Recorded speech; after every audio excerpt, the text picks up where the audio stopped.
The Earthship Resilience moved slowly through the empty space at the edge of the neutral zone.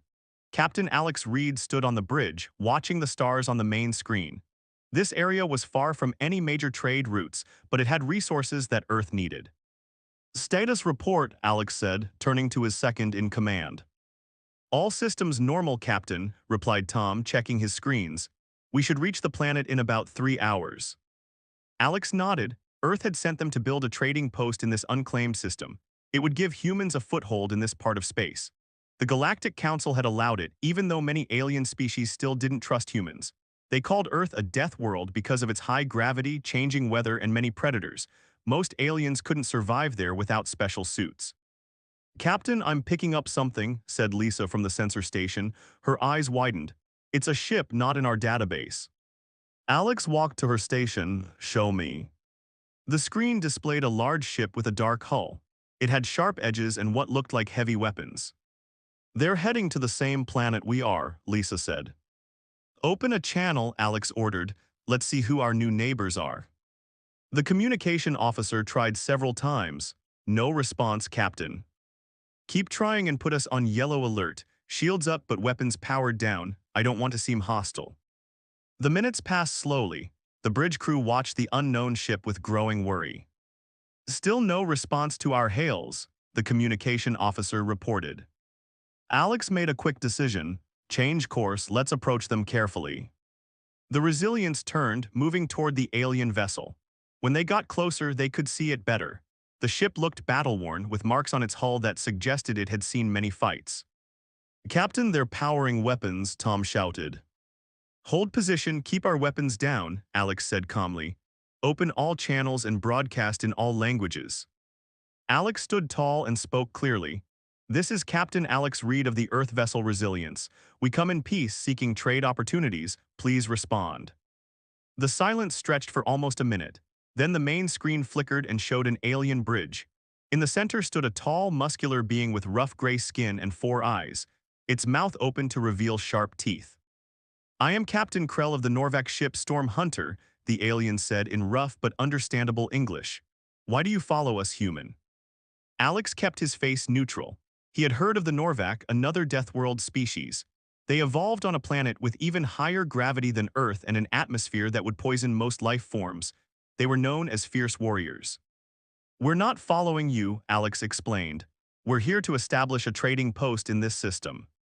Krell's 4 eyes narrowed. Interesting, that is our purpose as well. The system is unclaimed, Alex said. Perhaps we can discuss how to share it peacefully. Krell seemed to consider this. Humans, your kind has a reputation for being stubborn, as do the Norvac for being direct. Alex replied with a small smile, you speak truth. Krell made a sound that might have been a laugh. You speak truth. Very well, I will send coordinates for a meeting place on the planet. We can discuss this face to face. The screen went dark. Do you think we can trust them, Captain? Tom asked quietly. Alex considered the question. Trust needs to be earned, but they could have attacked and didn't. That's a start. 6 hours later, Alex stood with a small team on the planet's surface. The air was thin but breathable.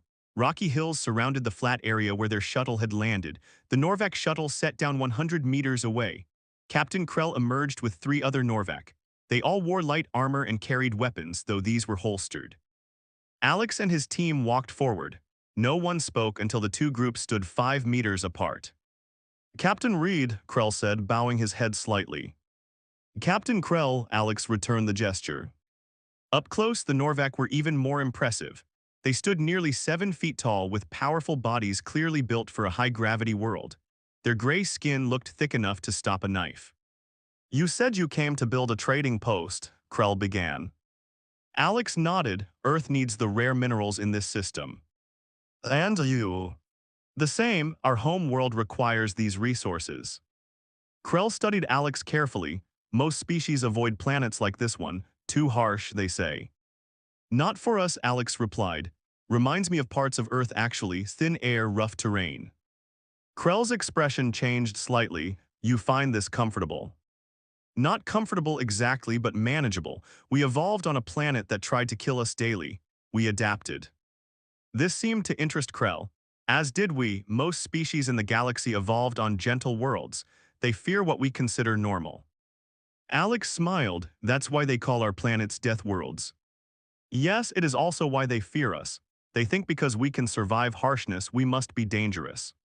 Sometimes we are, Alex admitted, but usually only when threatened. Krell made that laughing sound again. Truth again, human, come let us sit and talk properly. He gestured to some flat rocks nearby. As they walked, one of the Norvac slipped on loose gravel. In a flash, Alex reached out and caught the alien's arm, stopping their fall. The Norvac looked surprised, then nodded. Thanks, Krell had watched this with interest. Quick reflexes necessary on Earth, Alex said simply. They sat on the rocks, and for the next hour they talked of their home planets. Alex told of Earth's many environments and changing seasons. Krell described the toxic storms and crushing gravity of the Norvac home world. By the time the planet's sun began to set, a surprising understanding had formed between them. I propose this, Krell said finally. The system is large enough for both our needs. We build our outposts and share the resources fairly.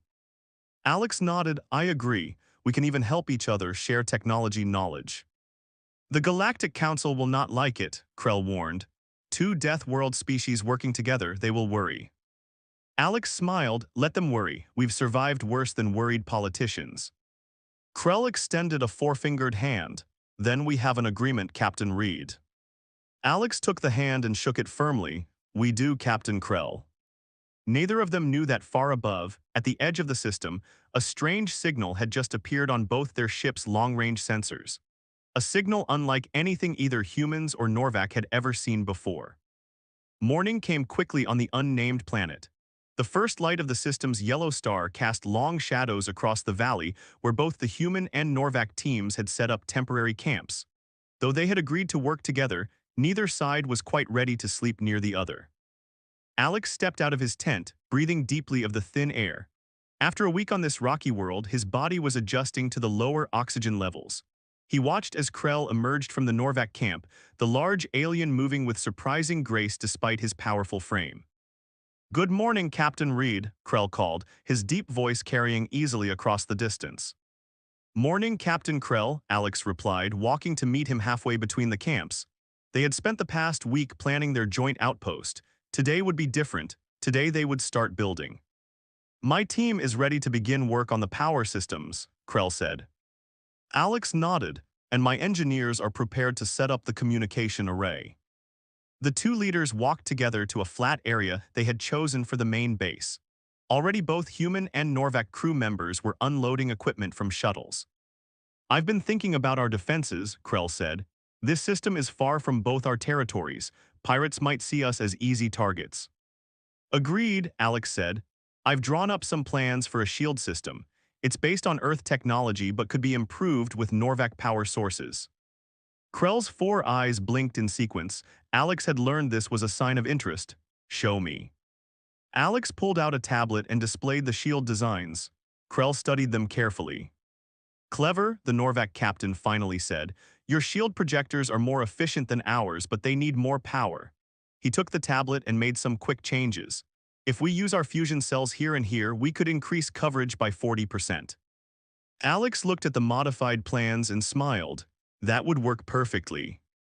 As they discussed the details, more crew members from both ships arrived. Among them was Mira, the human science officer, carrying a case of equipment. She was tall for a human with dark skin and short black hair. Near her walked a Norvac who towered over everyone else.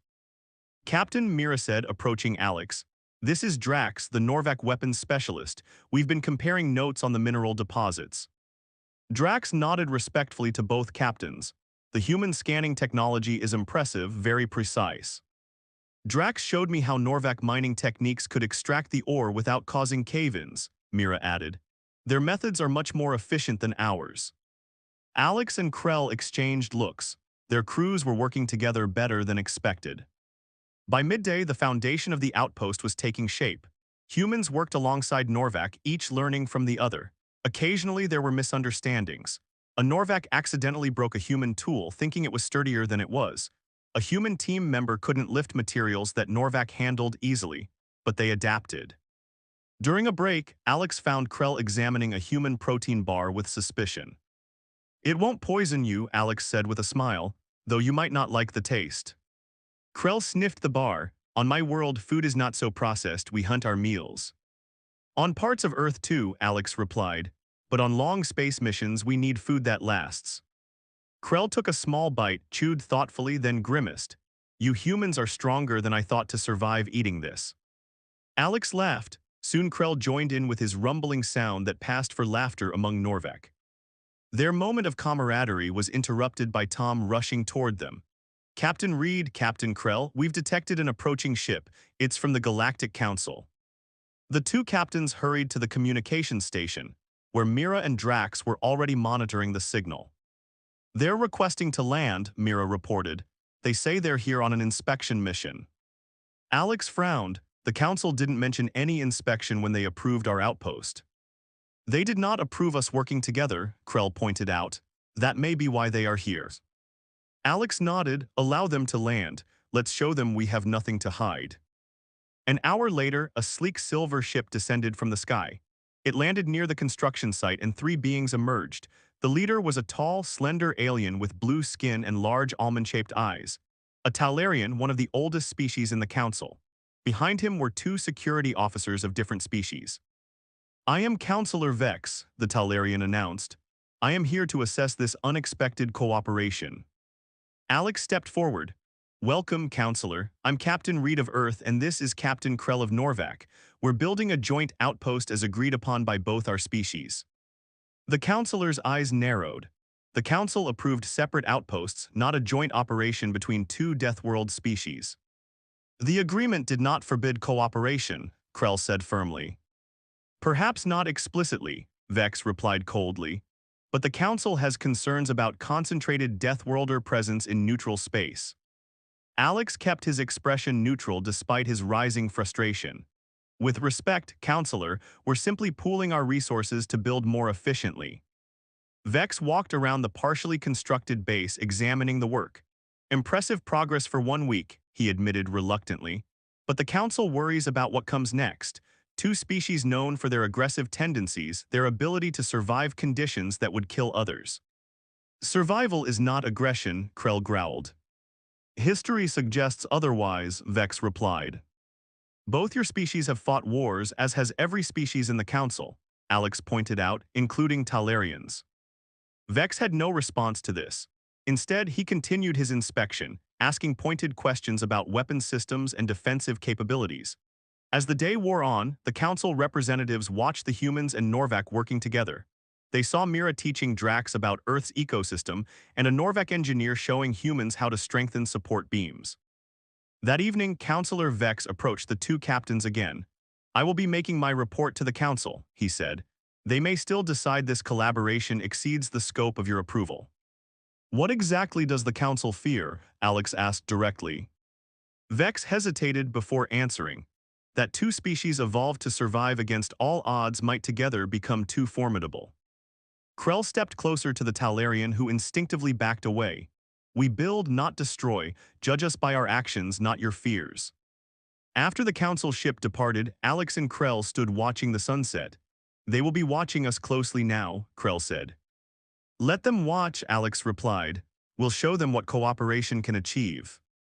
As darkness fell, neither captain knew that the strange signal detected a week ago had grown stronger. In the depths of space, something was approaching, something that would soon test the alliance they had just begun to forge. 1 month had passed since the Galactic Council's visit. The joint human-Norvak outpost now stood nearly complete on the rocky planet's surface. What had begun as a simple trading post had grown into a small settlement with living quarters, research facilities, and a defensive perimeter that could withstand most attacks. In the command center, Alex studied the latest mineral survey reports. The cooperation between the two species had exceeded all expectations. Humans taught Norvak about efficient resource management, while Norvak showed humans how to strengthen their structures against harsh environmental conditions. The door slid open, and Krell entered, ducking slightly under the frame. Despite being built to accommodate his height, the Norvak captain still found some human doorways a tight fit. The shield systems are operating at full capacity, Krell reported. Your engineer Tom has some ideas to improve them further. Alex nodded. Good, and the mining team's report we're ahead of schedule. Both our home planets will be pleased with the first shipments. A comfortable silence fell between them. After weeks of working together, they had developed an easy friendship. The council has been quiet, Alex noted. No more surprise inspections. Krell made a dismissive gesture with one of his four-fingered hands. They watch from a distance. Their spy satellites are not as hidden as they think. Before Alex could respond, an alarm sounded. Mira's voice came over the comm system. Captain Reed, Captain Krell, please come to the sensor lab immediately.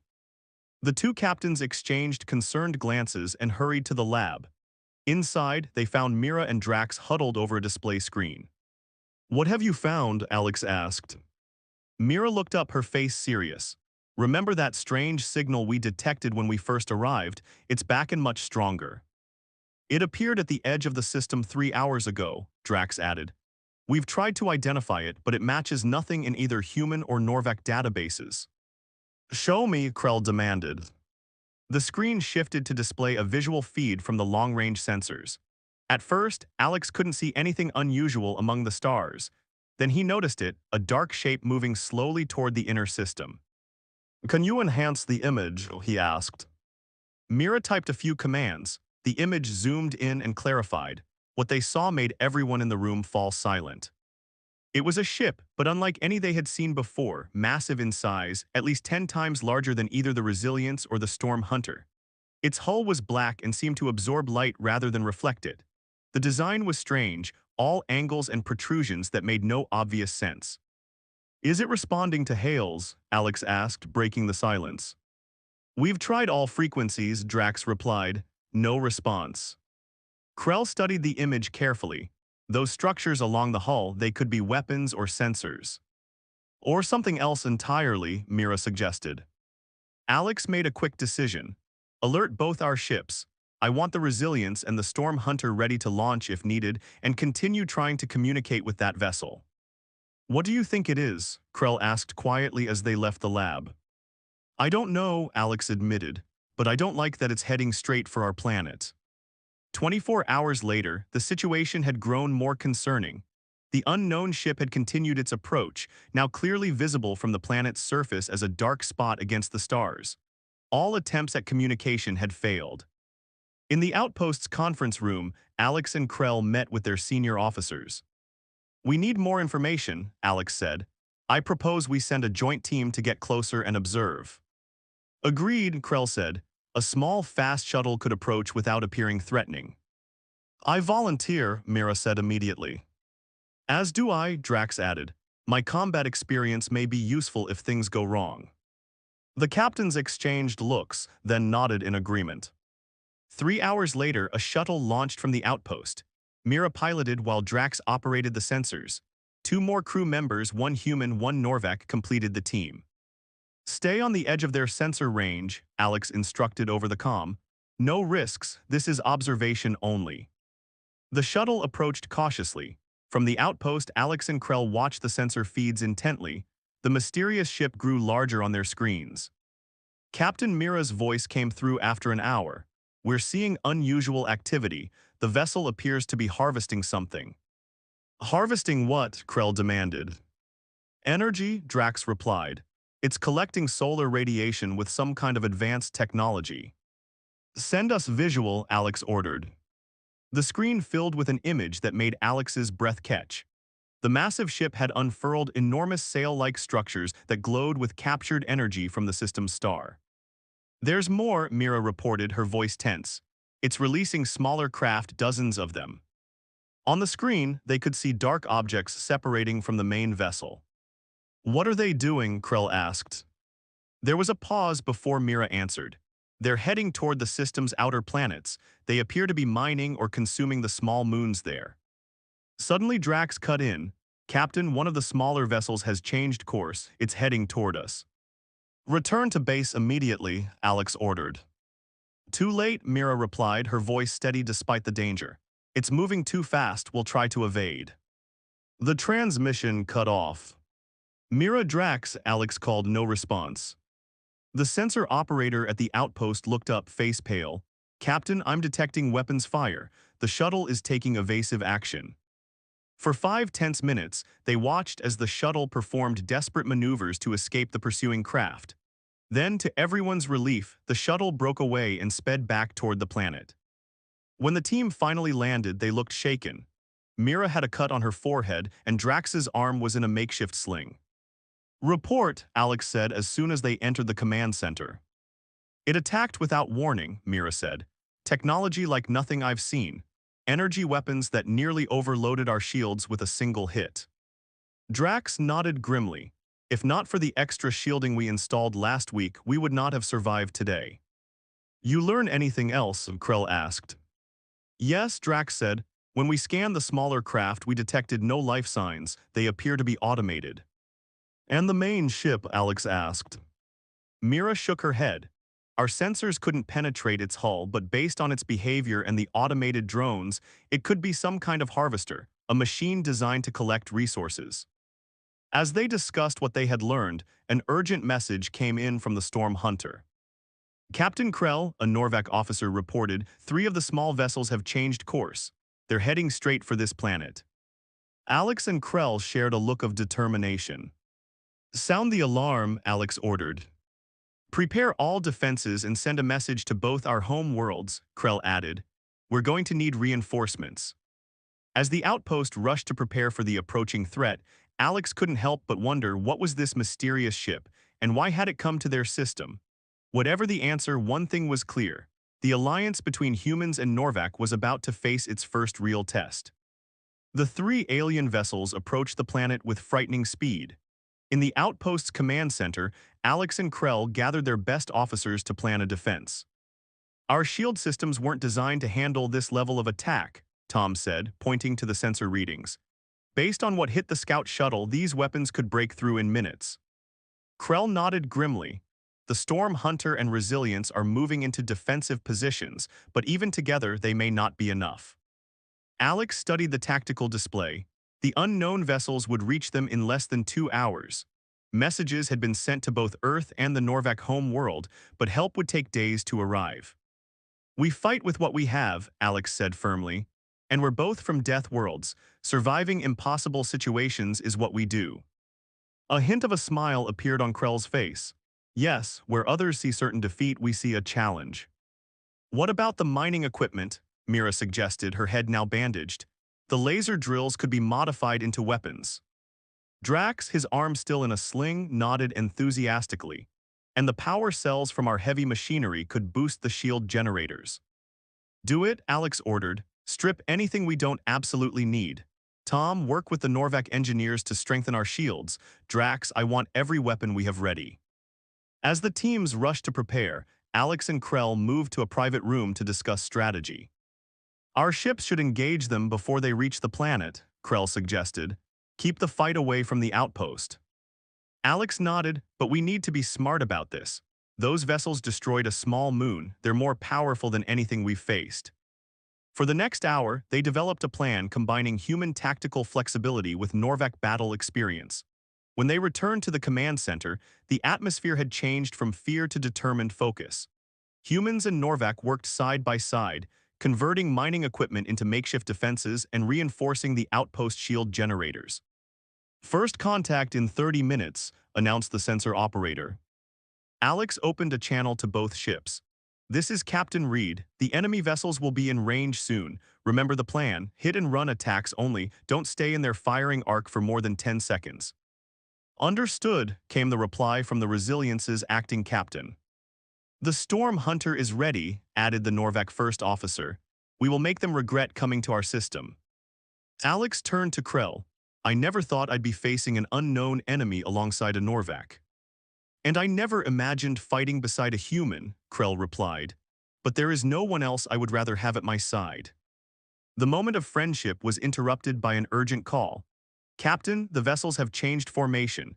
2 are still heading for the planet, but 1 has changed course toward the outer system, toward the main alien ship." "Why would it return?" Krell wondered. "I don't know," Alex said. "But we can't worry about that now. We need to focus on the 2 heading our way." 20 minutes later, the battle began. The Resilience and Storm Hunter engaged the alien vessels at the edge of the planet's atmosphere. From the outpost, they could see bright flashes as weapons fire lit up the sky. "Our ships are taking heavy damage," Tom reported. The alien vessel's shields are too strong for our weapons. The modified mining lasers are ready, Drax called from across the room. We've set up firing positions around the perimeter. Outside, the ground teams took their positions.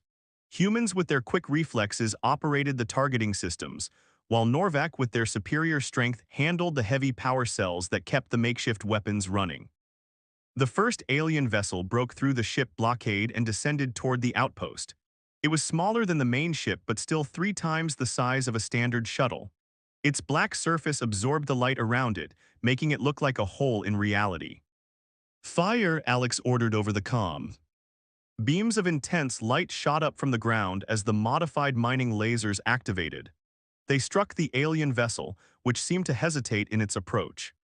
"It's working," someone shouted. But the celebration was short-lived. The vessel adjusted its path and continued its descent, now releasing smaller drones that scattered in all directions. "Secondary defenses engage those drones," Krell ordered. The battle intensified as the second alien vessel joined the fight. The outpost shields flared as they absorbed hit after hit from the enemy weapons. "Shield strength down to 60%, Tom reported. 55%, 50%. Alex turned to Krell. "We need to try something else." Krell nodded. "The Norvac have an old battle tactic. Dangerous, but it might work." He quickly explained his idea. Alex listened, then nodded grimly. "Do it." Krell opened a channel to his ship. "This is Captain Krell. Execute maneuver Stormbreak." The Storm Hunter suddenly broke off its attack and powered down all systems except life support. It appeared dead in space. "What are they doing?" Mira asked. "Making themselves look like an easy target," Alex explained. One of the alien vessels took the bait. It moved toward the seemingly disabled Norvac ship, weapons charging. At the last moment, the Storm Hunter roared back to life, all power diverted to engines. It rammed directly into the alien vessel's main weapon array. The resulting explosion lit up the sky. When the light faded, the alien vessel was spiraling downward, severely damaged. The Storm Hunter had taken heavy damage but remained operational. "Now's our chance," Alex said. "Focus all fire on the second vessel." The outpost's lasers combined with the Resilience's weapons to hammer the remaining alien ship. For a moment, it seemed to be working. Then the vessel released a pulse of energy that knocked out power across the outpost. "Emergency generators," Alex called. The lights flickered back on, but the tactical display showed the alien vessel landing just outside their defensive perimeter. "It's breaching the outer wall," Drax reported, checking the security feeds. "Deploying smaller units, they look like machines, robots." Alex and Krell exchanged looks. This was no longer a space battle but a ground invasion. "All personnel to battle stations," Alex ordered. "Seal the inner doors, prepare for close quarters combat." As the outpost prepared for invasion, a transmission came through from the Resilience. "Captain Reed, we've detected energy surges from the main alien ship. It's changing course, heading straight for this planet." Alex looked at Krell, both understanding the dire implications. The battle had just begun, and already they were facing overwhelming odds, but surrender wasn't an option for species that had evolved on death worlds. "We hold this position," Alex said firmly, "and we find a way to stop them. That's what humans do." Krell nodded, pulling out his weapon, "And that is what Norvac do as well." Together, they moved to defend their outpost against an enemy unlike any they had faced before. The command center shook as another explosion hit the outpost's outer wall. Alex steadied himself against a console, while Krell remained unmoved, his powerful legs easily absorbing the shock. "Status report," Alex called out. Tom checked the displays, his face grim. "Inner defense is holding, but barely. Those robotic units are cutting through the outer doors. We've got maybe 15 minutes before they break through." Through the security feeds, they could see the invaders. Sleek metallic machines that moved with frightening precision.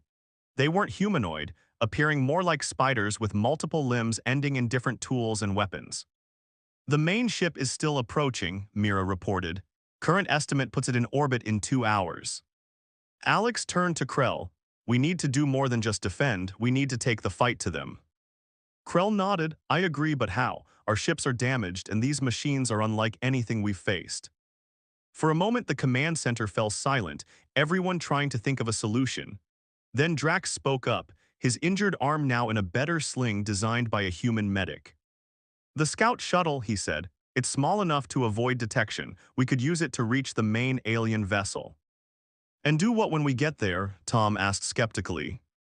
"Find its control center," Alex said, seeing where Drax was going. "If these are automated machines, they must be controlled from somewhere." Krell considered this. A small team might succeed where our ships failed, but it would be a one-way mission. The shuttle couldn't outrun that ship if discovered. "Then we make sure we're not discovered," Alex replied. "The shuttle's hull could be modified to absorb signals like the alien vessels do." "We'd need a team of our best people," Krell said. "I will lead it." "We lead it," Alex corrected, "together." Krell looked surprised, then nodded with respect. "Yes, together." While the others prepared the shuttle, Alex recorded a message for Earth explaining their plan. He didn't know if he would ever return, but he wanted his people to know what they had tried. "If we fail," he told Tom, "destroy this outpost. Don't let them take anything intact." Tom nodded grimly. "Good luck, captains." An hour later, a small modified shuttle slipped away from the outpost. Inside were Alex, Krell, Mira, Drax, and two others, one human, one Norvac. The shuttle systems had been changed to emit the same energy signature as the alien drones. "So far they're ignoring us," Mira whispered, as if the alien machines might hear her. "Stay on course," Alex ordered. "Remember, we look like one of their drones returning to the main ship." The journey to the alien vessel seemed to take forever. As they approached, the true size of the ship became apparent. It was vast, a city in space with countless sections and protrusions. "Where do we even start?" Drax wondered. "We follow the other drones," Krell decided. "They must return somewhere." They watched as several drones ahead of them entered a large opening in the side of the ship. Carefully, they followed, maintaining distance. Inside was an enormous docking bay filled with hundreds of the drone vessels. Their shuttle settled among them, hopefully unnoticed. "Atmosphere is breathable," Mira confirmed, checking her instruments. "Gravity slightly higher than Earth normal," Drax added. "Perfect for Norvac," Drax said with a grim smile. "Stay alert," Alex warned as they prepared to exit. "We find the control center and shut this thing down." They moved cautiously through the alien ship. The interior was as strange as the exterior. Corridors that changed direction without warning. Rooms filled with equipment they couldn't understand. Occasionally they had to hide as more drones passed by. "This ship is ancient," Mira said after examining one piece of equipment. "The technology is advanced, but there are signs of wear that suggest it's been operating for possibly thousands of years." "Without a crew?" Alex asked, surprised. "It appears so," she replied. "An automated harvester collecting resources across the galaxy." They continued deeper into the ship. Twice they nearly ran into patrols of the spider-like machines, but the combined reflexes of humans and the strength of Norvac allowed them to avoid detection. Finally, they reached what appeared to be the center of the vessel, a massive chamber filled with swirling energy and a central pillar that pulsed with light. "That has to be it," Alex whispered. "The ship's brain." As they approached, screens around the chamber lit up, displaying images of their planet, the outpost, and the ongoing battle. The central pillar seemed to be analyzing the information. "It's studying us," Krell realized, "learning how to defeat us."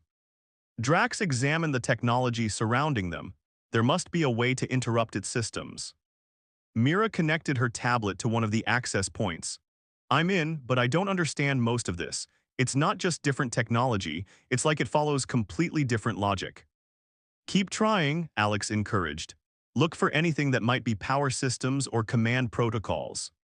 As Mira worked, Krell circled the chamber, examining everything with his four eyes.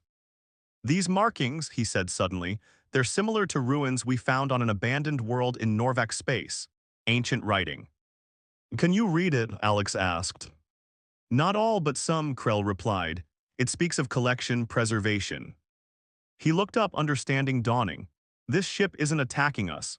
It's harvesting, collecting resources, data, technology. It sees everything as materials to be stored." A sudden alarm blared through the chamber. Red lights flashed as the central pillar pulsed faster. "It knows we're here," Drax shouted, drawing his weapon. "Mira, how close are you?" Alex asked urgently. I've accessed something, but I need more time, she replied, fingers flying over her tablet. We'll give you time, Krell said, taking position at one entrance with Drax. The spider machines arrived moments later, pouring into the chamber from multiple entrances. Krell and Drax held one doorway, their powerful Norvac physiques allowing them to physically throw the machines back. Alex and the others defended the remaining entrances, using their quicker reflexes to target weak points in the machines. Mira, Alex called, whatever you're going to do, do it now. Almost there, she called back. I found a connection point, it's like a central processing node. The battle intensified. A spider machine broke through and lunged at Mira.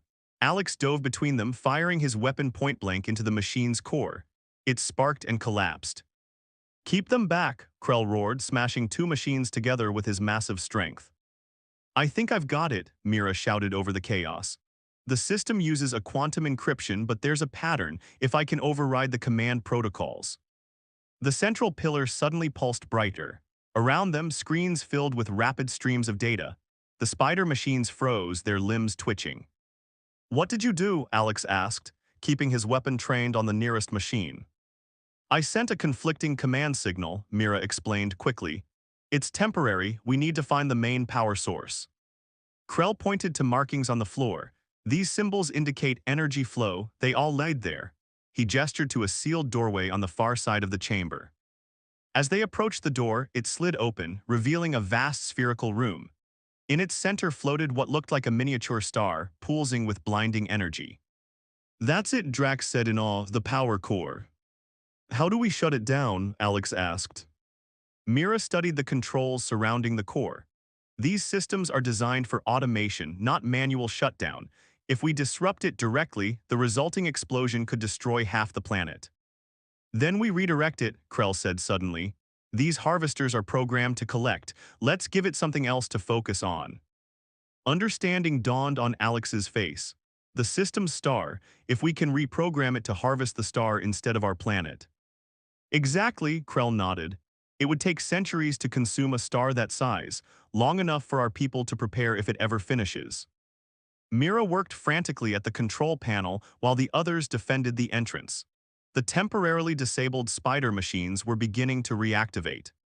They're coming back online, Drax warned.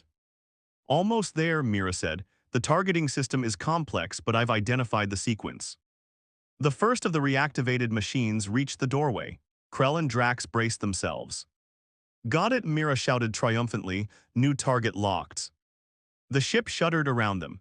The core pulsed erratically, then settled into a new rhythm. On nearby screens, they could see the massive ship changing course, turning away from the planet and toward the system's star. It's working, Alex said, hardly believing it.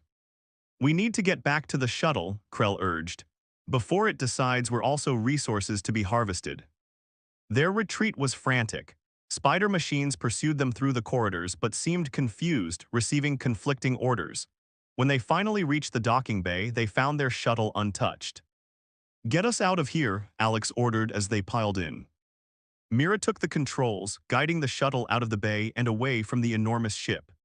Behind them, the alien vessel was now deploying its massive energy-collecting sails, focusing entirely on the star. We did it, Drax said, his voice filled with rare emotion. When they returned to the outpost, they found the battle had turned in their favor. Without direction from the main ship, the attacking vessels had become disorganized. The Resilience and Storm Hunter, though damaged, had managed to destroy one and disable the other. In the days that followed, teams of humans and Norvac worked together to study the captured alien technology. They learned the vessel was indeed an ancient automated harvester, likely created by a long-extinct civilization. Its programming was simple but absolute: collect, preserve, expand. 2 weeks later, representatives from the Galactic Council arrived. Counselor Vex seemed genuinely shocked at what he found. You stopped this threat, he said, reviewing their reports. A threat our analysts believe has destroyed dozens of outposts in unexplored regions over the centuries. We stopped it together, Alex emphasized, standing shoulder to shoulder with Krell. Vex's expression was unreadable. The Council will need to reconsider its position on Death World alliances. Perhaps such cooperation has advantages we had not foreseen. After the Council representatives departed, Alex and Krell stood on a ridge overlooking the now thriving outpost. Buildings stretched across the valley, a perfect blend of human and Norvac architecture. Crews from both species worked together, no longer separated into different camps. They called our worlds death worlds, Alex mused. Places where life is so harsh it creates dangerous species. They were right, Krell replied. We are dangerous when we need to be, but they failed to understand what else such worlds create. Adaptability, Alex said. Determination, Krell added. And the understanding that surviving is easier when you work together, Alex finished. In orbit above them, the alien harvester continued its new programming, slowly collecting energy from the star. It would take thousands of years to complete its task, long enough for the Alliance to prepare. And according to the latest reports, both Earth and the Norvac home world had formally approved the first joint military and scientific coalition in galactic history. The Death World Alliance had begun. Retry Claude can make mistakes. Please double-check responses.